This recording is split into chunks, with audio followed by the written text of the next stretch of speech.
Hi everyone. This is the first video in a short series which will cover modeling in Rhino. It's aimed at architects and architecture students, but will be useful for anyone learning Rhino for the first time or looking to deepen or refreshen the basics when it comes to digitally modeling with Rhino. In this first video, we're going to cover the three geometry types that you can use as of Rhino 7. There were two back in Rhino 6, and with Rhino 7, there's now a third geometry type. And I found in my teaching that many students don't know the differences between these different types of geometry. And so I'm going to cover that because I think that it's really important to know the differences between these three types and what you might use them for. And it will influence how you'll go about tackling different modeling tasks or picking a certain geometry type to explore a design. All right, so here we're looking at three boxes and three surfaces, and they look the same, but they are not. These three sets represent the three different types of geometry that you can use in Rhino.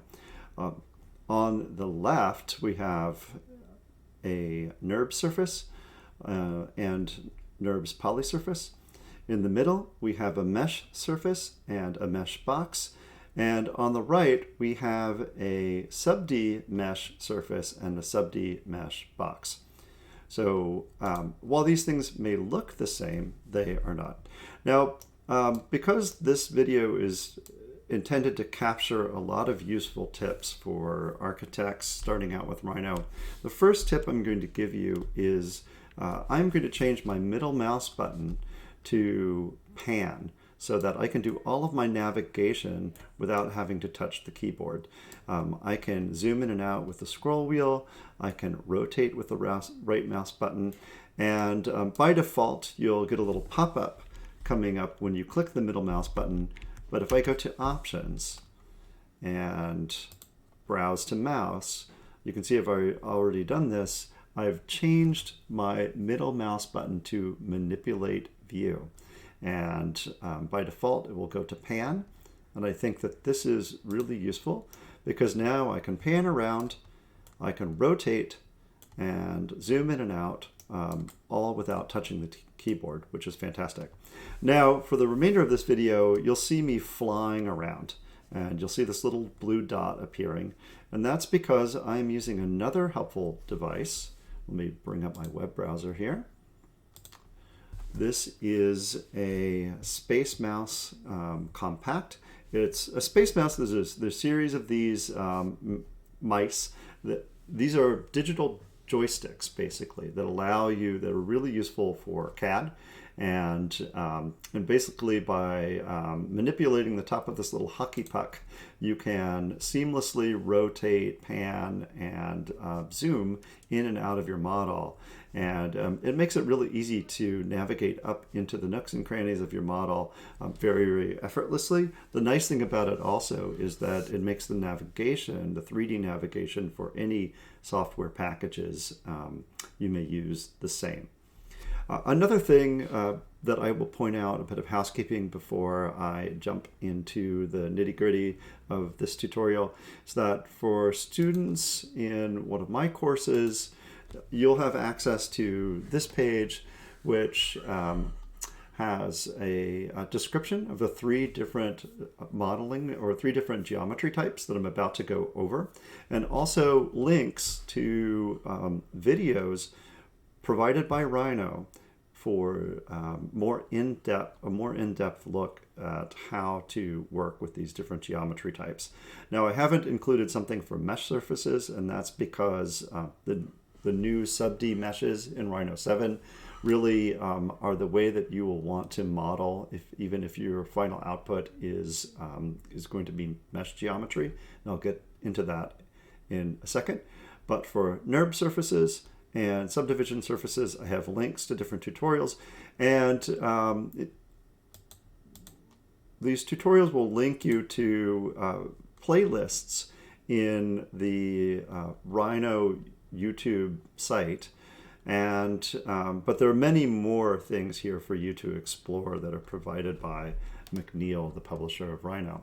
But I've linked you to two playlists. One will be Getting Started Rhino for Windows, Get It with Rhino for Windows. And this is covering NURBS surfaces and NURBS modeling, which was the first and still the most widely used geometry type in Rhino. But I've also linked here to both a page, you can see here, for the most recent geometry type, which I think is going to become more widely used, sub-D geometry. I've linked to the Rhino wiki about that, but also there's a playlist. Let's go back to... Hi, my name is Kyle Houchins. I'm a technical trainer started for McNeil. playing. Go back to my page here. So there is a playlist also within the Rhino YouTube site dedicated to sub-D modeling. And there's lots of good stuff here. If I could point you in the direction of a few videos that you would want to watch, basic push and pull sub-D modeling is really useful. And let's see, anything else? That's probably a good one to start with because it is the basic workflow of that. This is maybe, that's an hour long, so I haven't watched that one. I don't know if that's good or not. But there's lots of stuff in here. Maybe the intro to sub-D geometry in Rhino 7 could be good. And I'm going to be doing some tutorials on this as well. All right, so back to what we're going to be talking about. Having set my middle mouse button to pan, I'm ready to go. But I'm also going to use my space mouse to zoom around. So the first and still the most widely used geometry in Rhino, let me just turn the text on here. So even though these things all look the same, they are not. One, on the left, we have NURBS geometry. NURBS stands for non-uniform rational B-splines, the B being Bézier, the mathematician that invented this geometry type.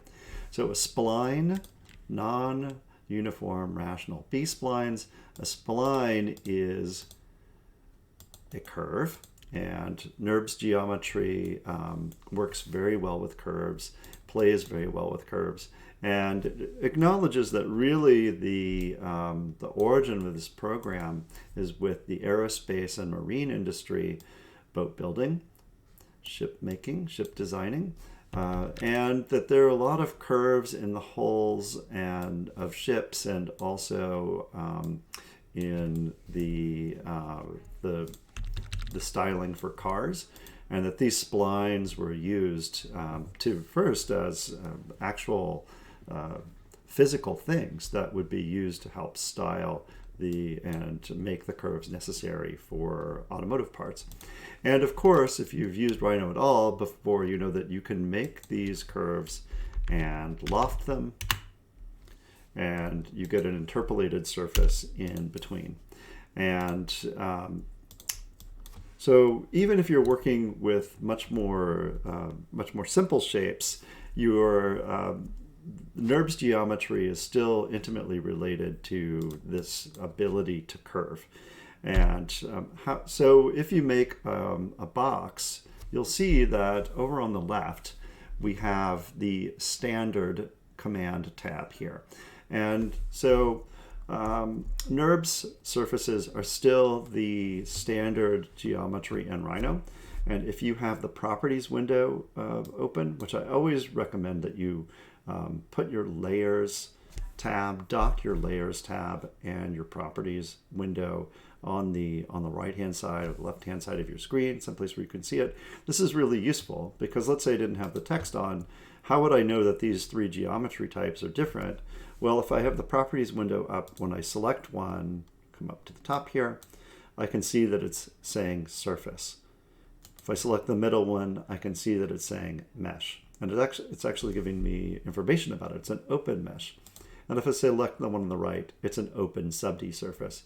If I select the one on the left, it's a closed solid poly surface. If I select the one on the middle, it's a closed mesh. And if I select the one on the right, it's a closed sub-D. So the options panel here is giving me valuable information about these different geometry types. Okay, let me turn the text back on. So that's how you could tell them apart. NURBS surface geometry, we know that we could make something like this just by coming over here, running the rectangular plane command, and then I get this NURBS surface. Okay, so what's special about a NURBS surface? Well, even though this is a flat plane, if I hit F10, so the F10 key, so maybe I'll just make a little note here of commands that we're going to use, or hotkeys, so F10.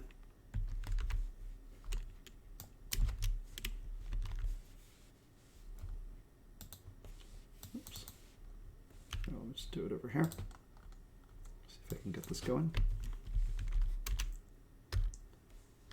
Okay, so F10 will toggle the points on for an object. And if I select two of these points, and let's say pull these up, right? And I will see that this surface is curving. There's some facets here, but that has to do with the way that the computer is displaying it via the render mesh. But if I, let's say, contour this object with a series of curves, then you're going to see that that I'm getting this kind of curved geometry here. It's easier to see. Okay, so what that's telling us is that NURBS surfaces always want to curve. If you push and pull the points, they want to create curves. Sometimes those things are subtle, but it's not giving us faceted geometry. And another thing about NURBS surfaces, let's say, is that they're always four-sided. And let's say I start making a surface here. Oh, I'm getting too much into NURBS modeling, so I'll cover that in a separate video. But maybe it's enough to say that, which would be useful, that NURBS surfaces are always four-sided. I think this, I'll go ahead and show you this. But even if I drag out 3 points here, if I hit F10, that hotkey that we just looked at, you can see here that there's this dashed line and another point appearing here. And what this is telling us is that we still have a four-sided figure. When we made this triangle, the geometry type, the rules of NURBS geometry is that you always get a four-sided, you always get a quadrangle of some sort.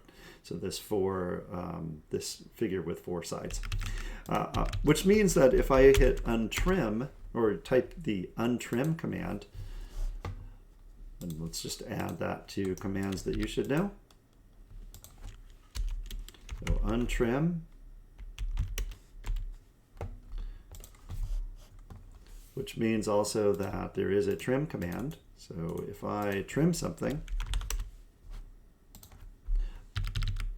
I can always untrim it, because if I hit F10, then we are going to see when we hit F10 that surface still lives under there. So we can hit untrim and get that back. This is really useful to know, and I found that a lot of students don't know this little trick, and which is really great, because once you learn it, let's say if we trim this geometry, right, and making holes, things like that, we have a piece of Swiss cheese with a bite taken out of it, I can always come over here and untrim this thing, right?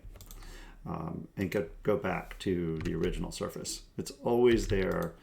And when you cut it, or if you make an irregular surface, Rhino's always just masking out a four-sided surface. So that's important to understand for NURBS geometry. And let's also maybe talk a little bit about one other thing that's important to understand about geometry in Rhino for all three types that we're going to be talking about. Is that surfaces have a front and a back. And by default, we can't see them. But sometimes that, especially when you get into fabrication, that can be really important.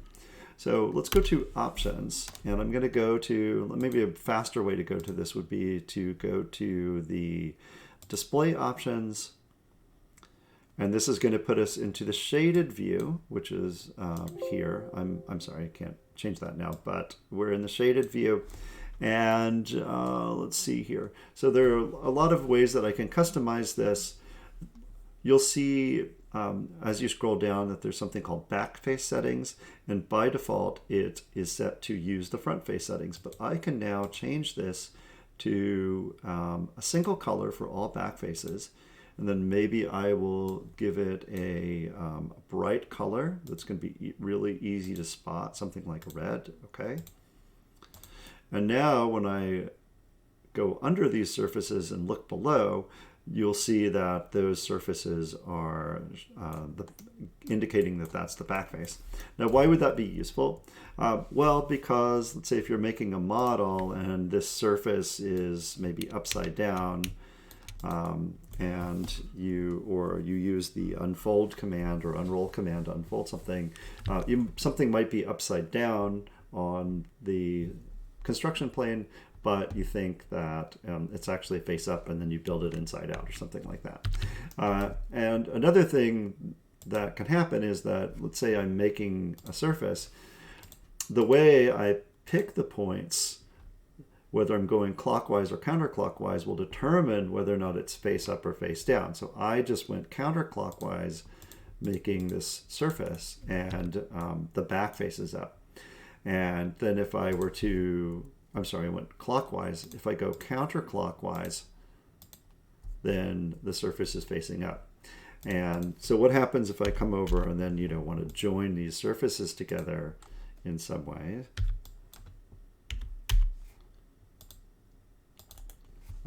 Right, we've got one that's face up and face down. Now, when I join it, Rhino is going to automatically flip things, and maybe I think that everything's face up, but it's actually face down. How would I fix that? I can use the command flip, and I can always flip something back so that it's facing the right way. Now, so flip is a good command to know, but also this is something that you might not get into right away, but more when you're fabricating models. But it's good to know that surfaces have a top and a bottom, and if I type options for any given shading mode, you should be able to change the backface settings to something that you can use to track that. I'm just going to turn that off for now. So use front face settings so everything will look the same. So that's not the meat and potatoes of what we're talking about right now. The other thing that I will say about NURBS surfaces is that so if I have, if I make an extrusion here with a NURBS surface, that actually starts out, you'll see, as a slightly different geometry type known as a closed extrusion. Extrusions are different from these three types that we're talking about because we don't really model with them. Except for very basic shapes, they get created as extrusions. But the moment we do something like a Boolean operation, for example, where I would subtract, let's say, Boolean difference, I'm going to subtract with this surface and hit enter, delete that one. What you can see is that it's automatically converted that extrusion into a closed poly surface. Let me go back. This is also true if I hit the explode command here. You can see that it explodes it into a poly surface. And if I then rejoin all of these things using the join command, it's now a closed solid polysurface, just like this one. So it starts as an extrusion, but it typically doesn't remain in extrusion very long. And why is it an extrusion to begin with? Simply because it keeps the file size smaller. The extrusions are simpler than polysurfaces. But we don't really need to cover them because they get converted into polysurfaces automatically when you operate on them.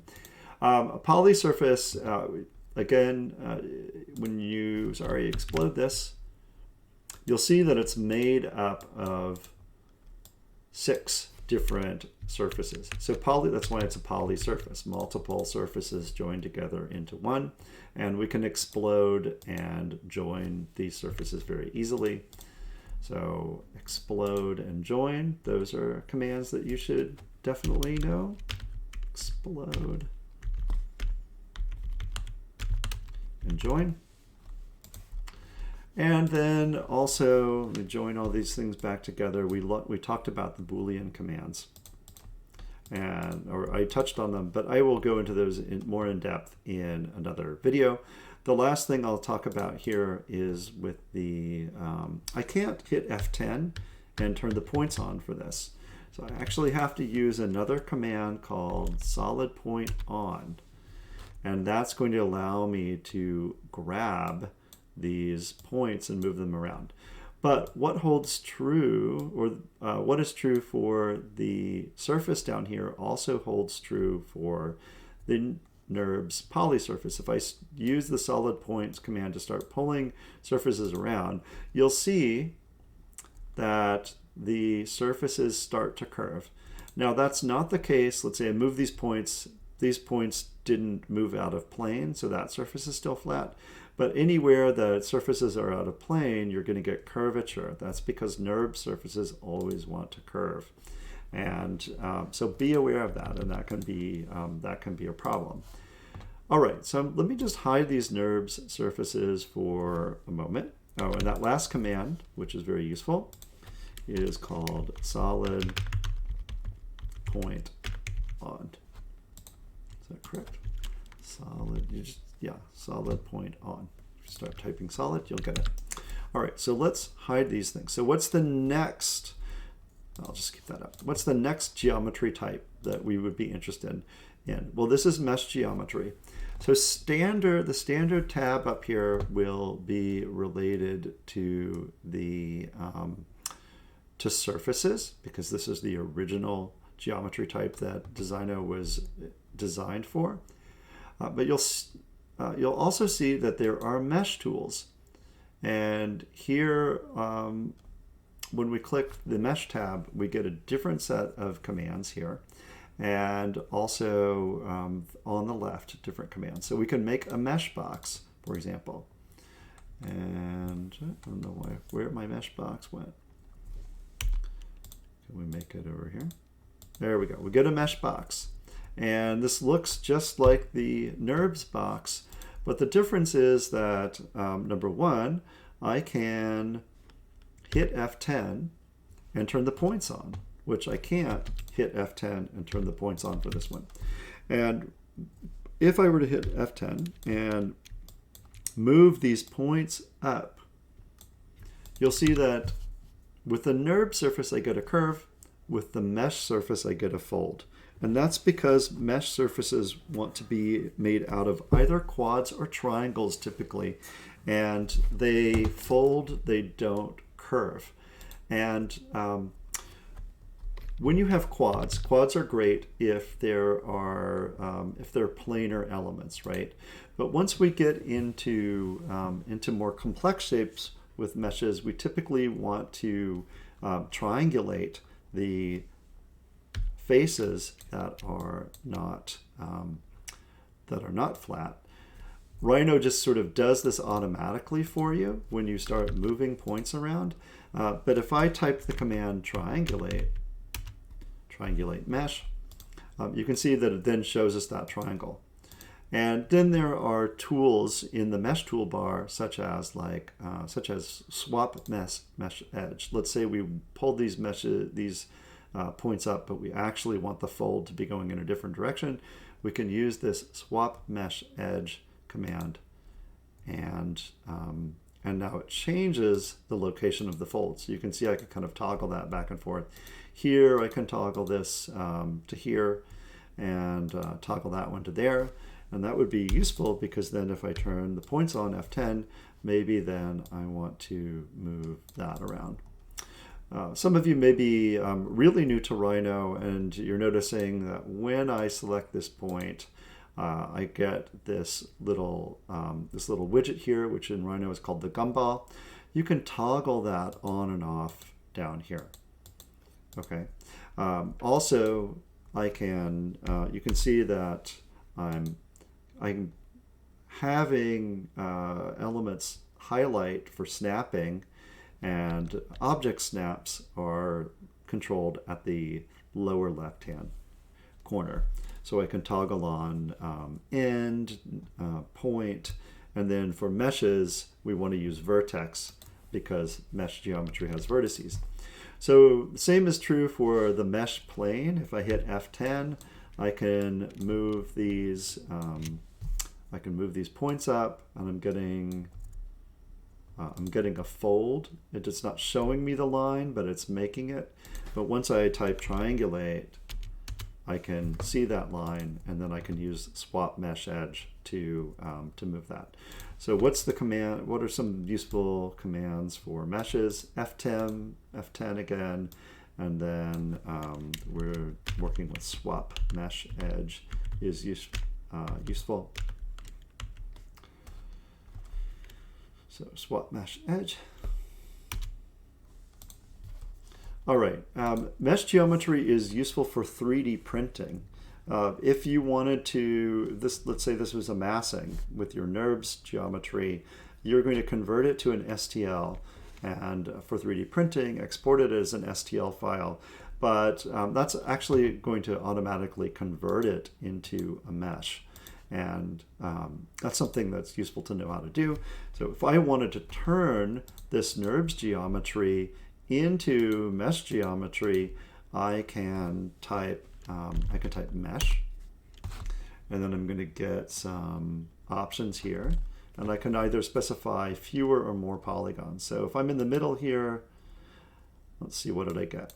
I get this mesh, which is pretty basic. I'm going to triangulate it so I can see exactly what it's doing. It's not capturing that curvature very well.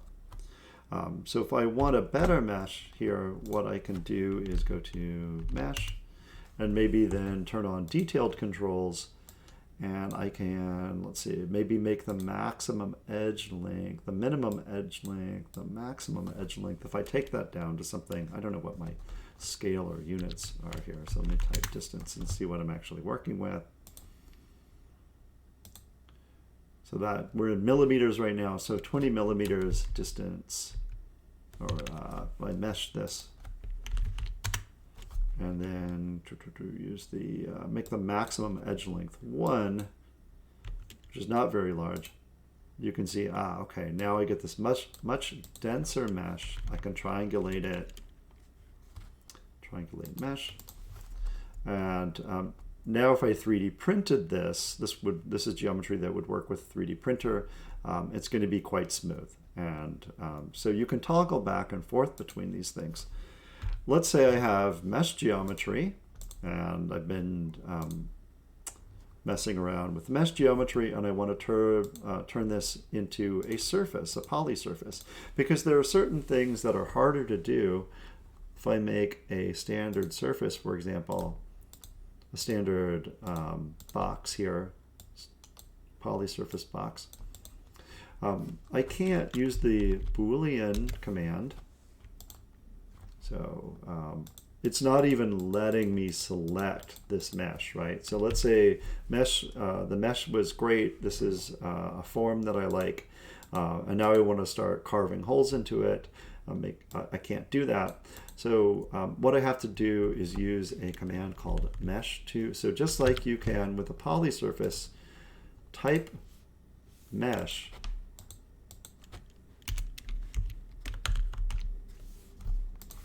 to turn it into a mesh, right? This gives us the options for doing that. I can use a command called mesh to NURB. And that gives me now a polysurface. Maybe I don't want to see all of these iso lines. Those are just display lines. Under properties, I can go to isocurve density and turn those off. So now it looks more like the mesh. Okay, now I can go ahead and use my Boolean difference. And that's what I'm going to subtract from with this one. And now I've got this open and carved in it. But that's because this is now over in the NURBS category. And this is our original mesh. So now we can use all of the NURBS commands with this geometry. It started as a mesh, and now it's a NURBS. So knowing how to convert between these different geometry types is really useful. And the command there was mesh to NURB. Okay. Now, what if I wanted to make a mesh surface? How do I do that? The command is 3D face. And I want to make sure that the output is set to mesh if I want to make a mesh. Now, let me show you the difference here. When I make a mesh triangle, if I hit F10, what you see is what you get. There is no hidden surface, right? If I come over to the surface toolbar, or a standard toolbar, and make a NURB surface, if I hit F10, I get that masking, right? And I can further operate on this, taking bytes out of it, like this, right? But there's always that surface under the hood that I can work with. Now, can I trim this mesh surface similarly? Number one, I turn on F10 and I can move the points around. I won't get any weird curving, right?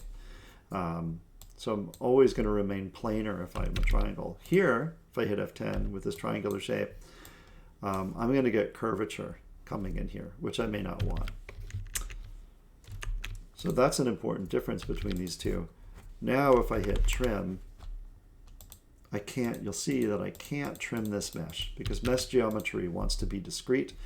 I'd have to build this in a very different way if I wanted to represent, let's say, a part of a circle being trimmed out of this surface. So these geometry types are going to be useful for different types of modeling operation. And let me show you what happens if I mesh this surface, which I can. And let me go back to simple controls and go to fewer polygons, hit OK. So what you're going to see is that it's approximating that curvature with a series of facets. And that's because, let me delete the polysurface. That's because mesh geometry always wants to be discrete, and it can't curve in the same way. All curves have to be built up out of linear facets. So that's good to know. And then I could get something like that, and I can continue onward. All right, let me show you some things which are useful with the Gumball here.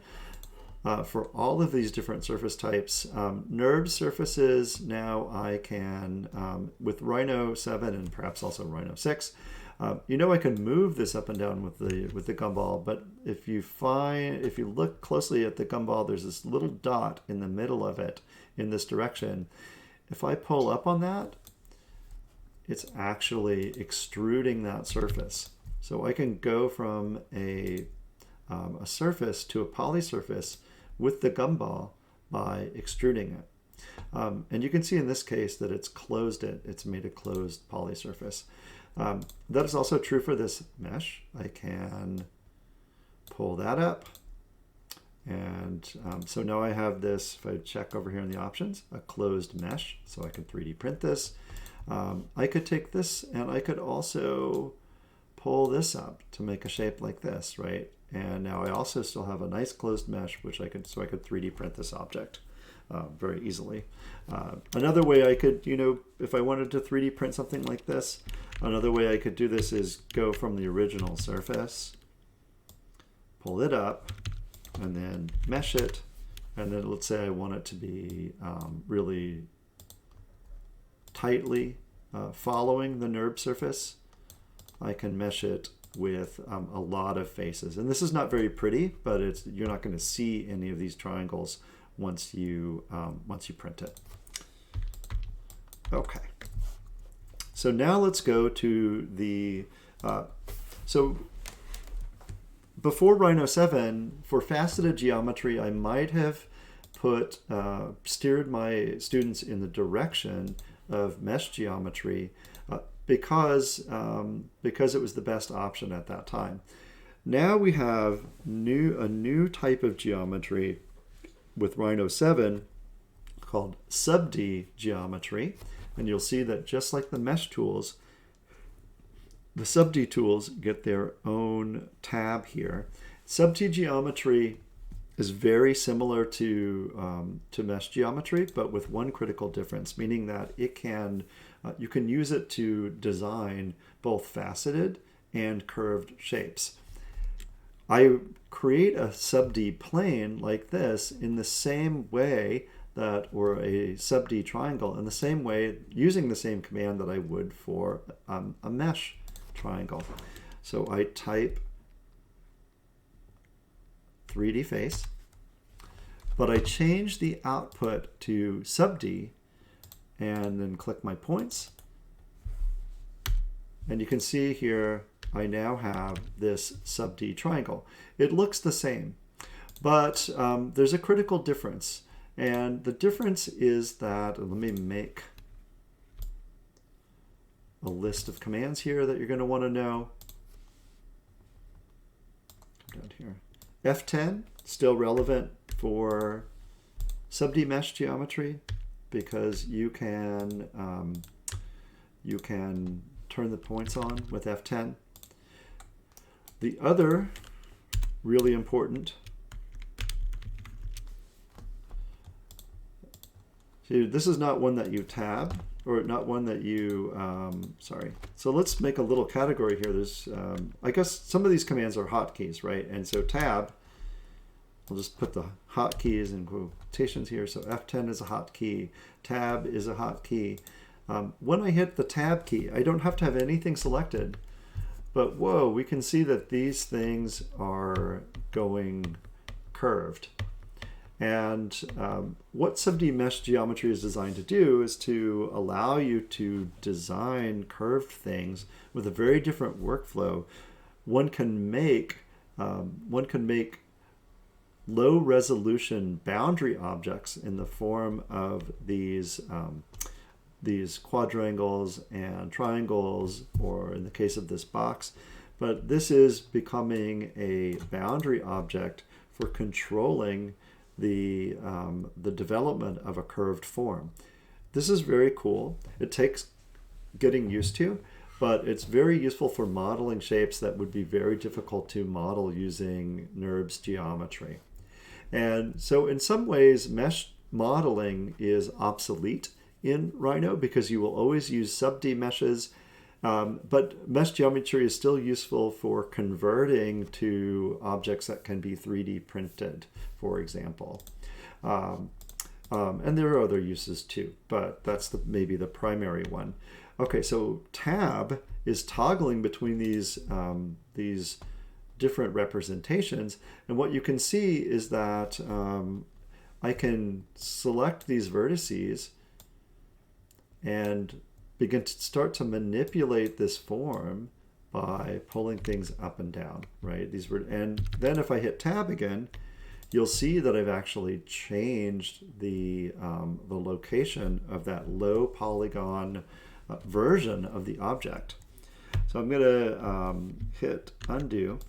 Now you can use subd geometry both for developing things which are designed to be curved, or you can use the subd modeling tools for developing things which are going to be curved.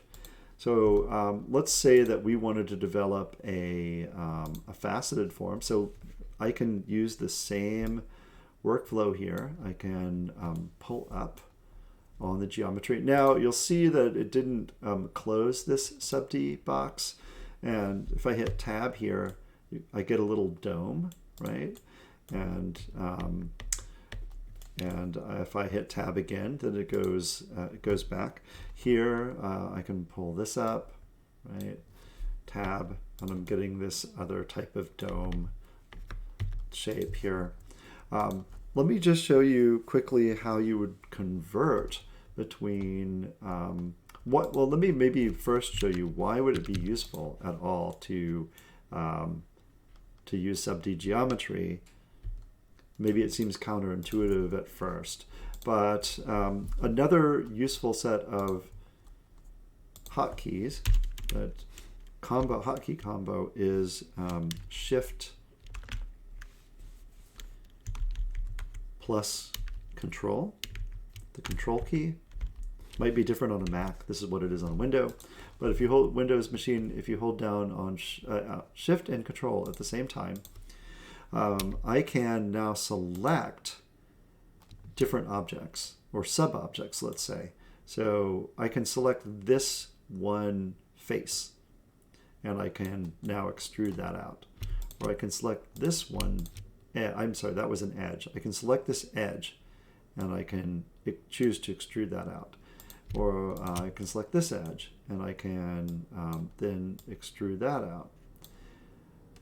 So this is so once I've extruded those out, now I can reposition those things. Shift Control, holding down on Shift Control, then I release it, and now I can pull that out. All right, cool. Now I have these elements, all part of this one sub-D mesh.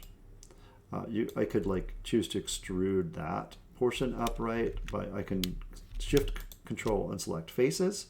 I can Shift Control and select vertex points on this object. I can Shift Control and select multiple faces, and then I can either extrude them or I can simply move them up to begin modeling the form that I'm interested in. So let me show you just really quickly something that would be difficult to do in NURBS geometry,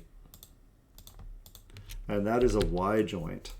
So let me go ahead and move this out like this, and move this edge out a little bit. So just clicking on Shift Control and grabbing these different things. And now I'm going to take the whole form and I am going to extrude it up.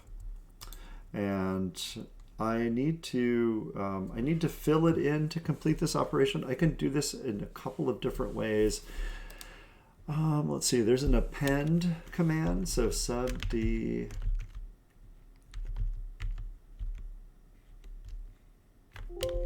append face. So I'm going to select this, hit enter, and now I can append that face, hit enter. I'm going to do it again. And so this is making everything that I do here with the append. I'm just hitting enter to repeat the command. Everything I draw here, a part of that sub-D from the get-go. Okay, cool. Now I have this closed. Oops. Now it looks like I missed something here. So let me go back. Make sure I landed on that vertex point. Make sure that everything's closed. And let me try that append face command again. Point, point, point, and point. There we go. That looks good. Okay, so now that's closed. And that command was, just since I'm recording these things, append face. And that allowed every geometry that I made to be part of this thing. Now you can see if I hit the tab key, I get this this surface, which would be difficult to build as a polysurface. Now let's do something else, which is to select the ends of these appendages, hit delete. You'll see now that I have an open edge here when the tab key is pressed that I get a different shape. This is now branching and we get a sharp edge here, right? It looks less lumpy. So if I turn on the F10 key now, you can see how I could begin to model this complex joint, right? Which would be very difficult to model with a NURBS surface. And so now let's say I want to turn this into a NURBS surface. Or maybe go to a mesh. Maybe this is a building massing that I've developed, and I like this form, even though it's simple. Let me go ahead and just holding down on the Alt key, and that's going to make a copy. And this works for all geometry. If I hold down on the Alt key and then move something, it just duplicates the object. So that can be really, really useful. And so I've duplicated this geometry, and now I'm going to duplicate it again using the Alt key, and I'm going to show you the different ways that you can output the same geometry.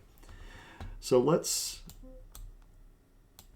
hit the Tab key, and we can see that all three of these are sub-D meshes. And so I'm going to go ahead, and this one we're going to save as a sub-D mesh. That's going to be our original sub-D mesh. And we are going to save it as a sub-D, keep that one as a sub-D mesh. Now let's say that, okay, I want to convert this curved form into a NURBS surface. With the sub-D tab active, you will find the convert to sub-D command. And so I'm going to click this. Let's see.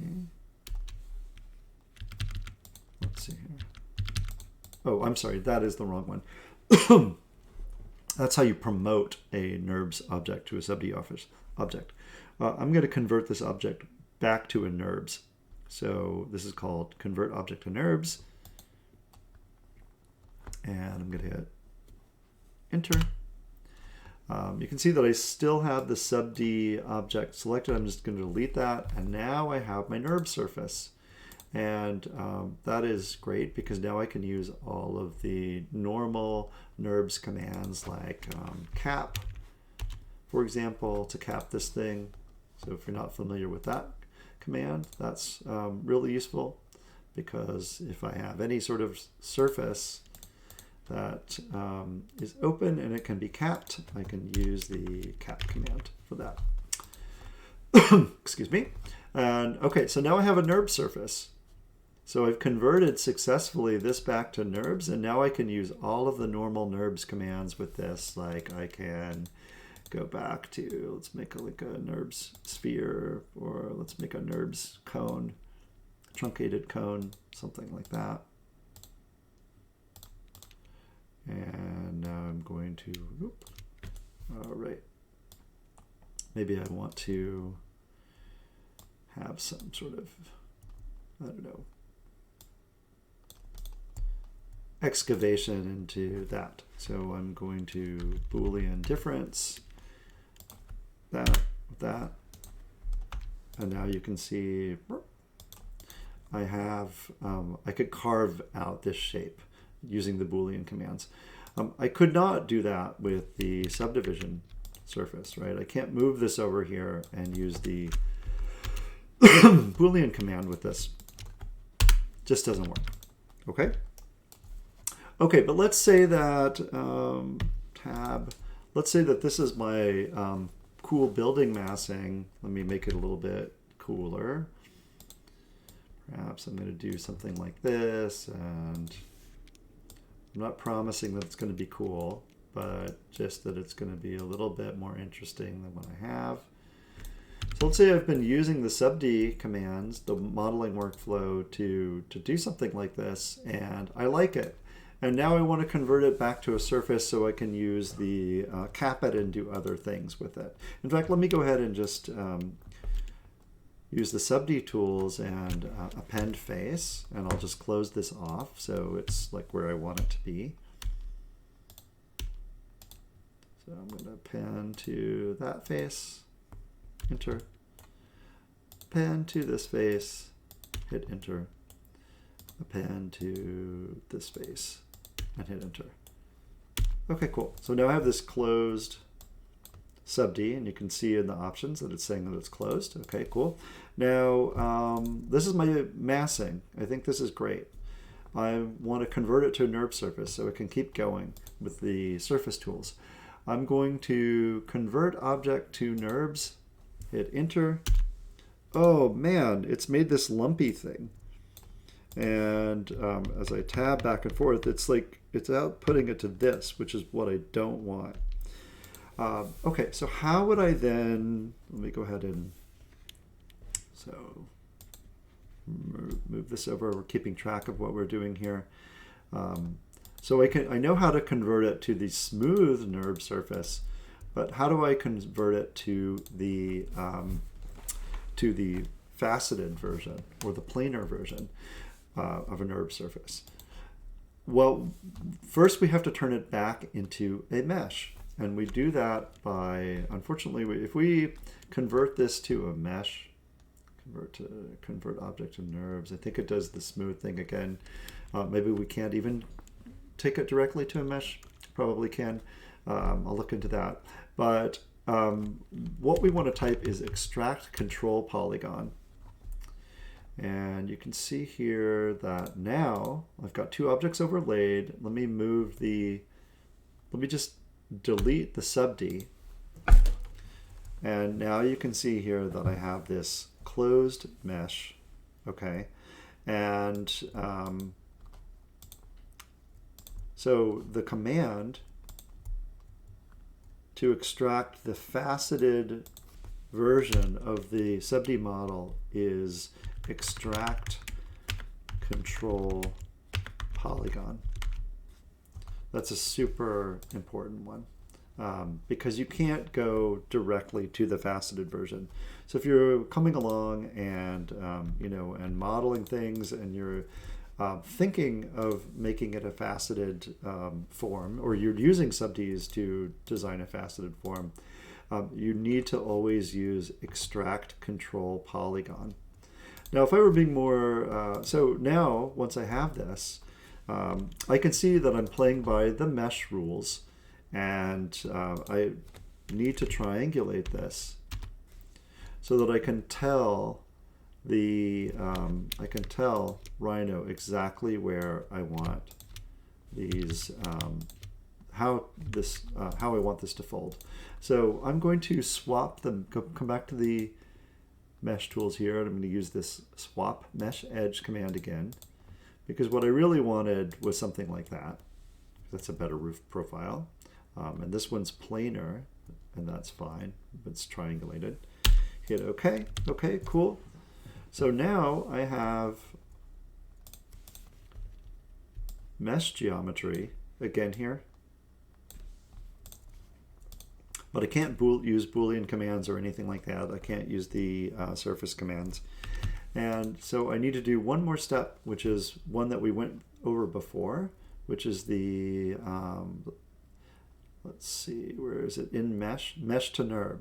So I want to convert this back to a NURB, mesh to NURB. And I'll make sure I have the polysurface selected. And I've got all of these ISO lines on it, which I don't necessarily want to see. I'm going to turn off show surface ISO curve here. Okay, now I'm back to this. And so now I'm back to a NURBS surface. And what that means is that I can use standard NURBS surfaces to Boolean out. So let's say I want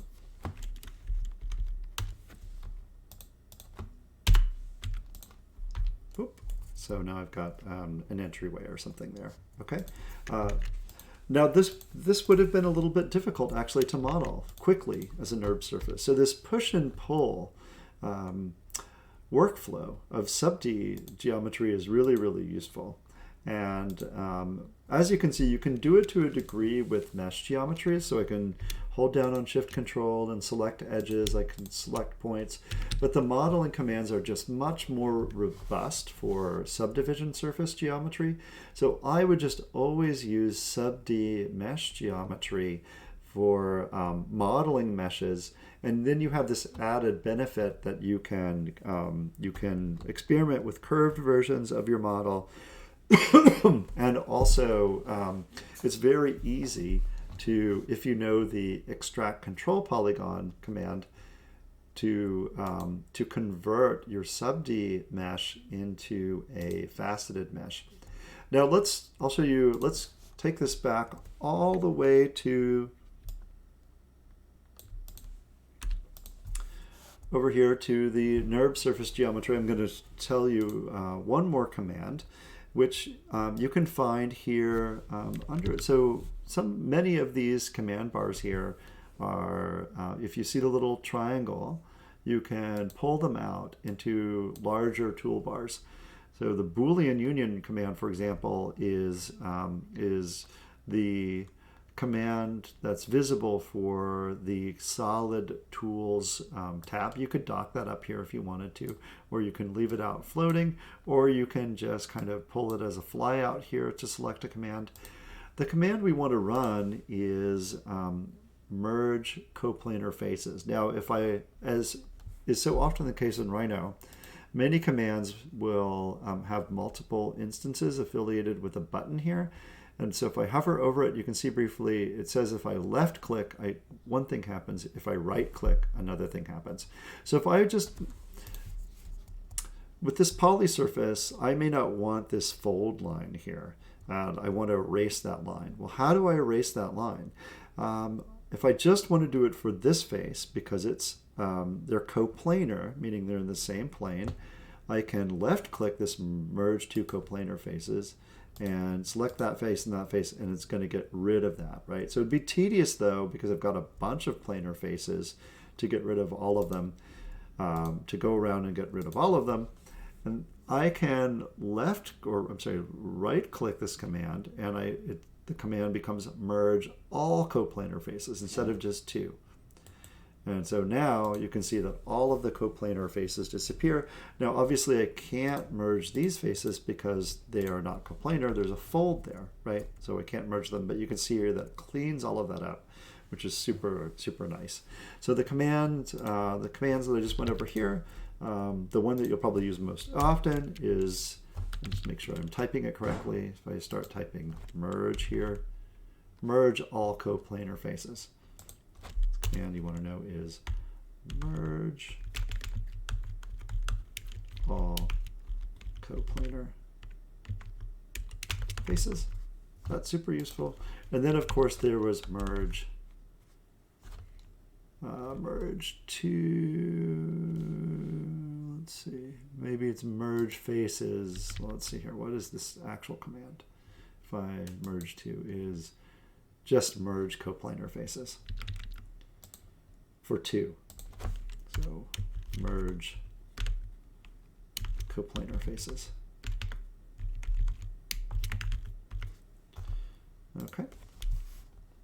Now let's say I wanted, this is now a NURBS surface. Let's say I wanted to 3D print this. I can use this, convert this to an STL, or I can, again, mesh this. Oops. Type mesh, more polygons, let's see if that gives us a good result. Just delete the polysurface, and now I have this, make sure what kind of object I have here, closed mesh. This looks quite smooth, so this would probably be good for 3D printing. So if I want to print a subd object, there might be a way to go directly to the mesh. But I might need to convert it to a NURBS object and then mesh it. That's one option. It's probably a better way. Look into that. But the other thing that I guess I should close with is, why is it that subd mesh geometry is called subd mesh geometry?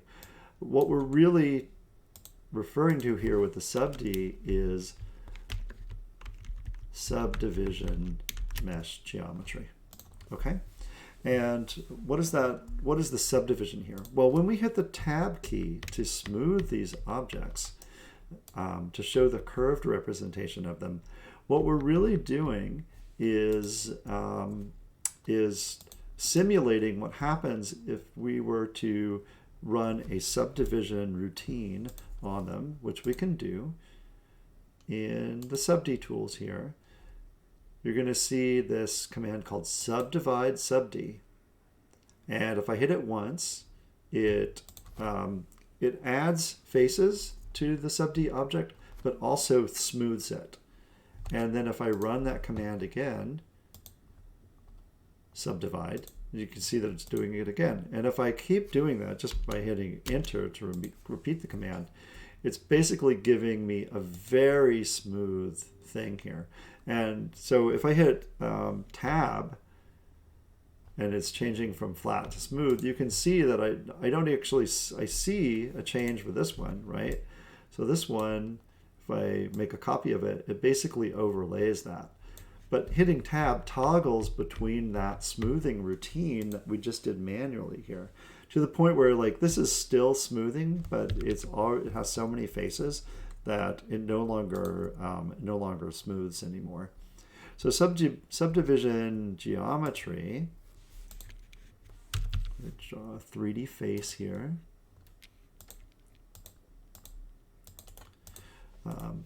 When I hit tab, you can see things smooths out. Things smooth out, but what that is, it's smoothing out according to this type of subdivision logic, right? Where you add faces and pull them in a little bit, add faces and pull them in.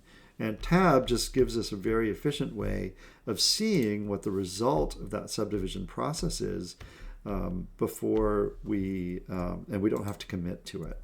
And as I will show you in a future video, subd geometry is, you can control how the curvature works by placing edges to really get more refined models than these lumpy, crude, rounded boxes that we're seeing here in domes. So this makes it look like it's maybe not so useful, but it's actually, you can get really useful way to get not only very quick faceted geometry, as we saw, but much more refined curvature. And sometimes once you get the hang of it, it's much more intuitive and easier to build complexly curved surfaces using subd geometry. So it's really exciting that in Rhino, we now have these three different types of geometry to work with. I should bring back my subd box there. But we now have these three different types of geometries to work with. And these are, of course, NURBS surfaces, mesh geometry, and subdivision mesh geometry. Thank you.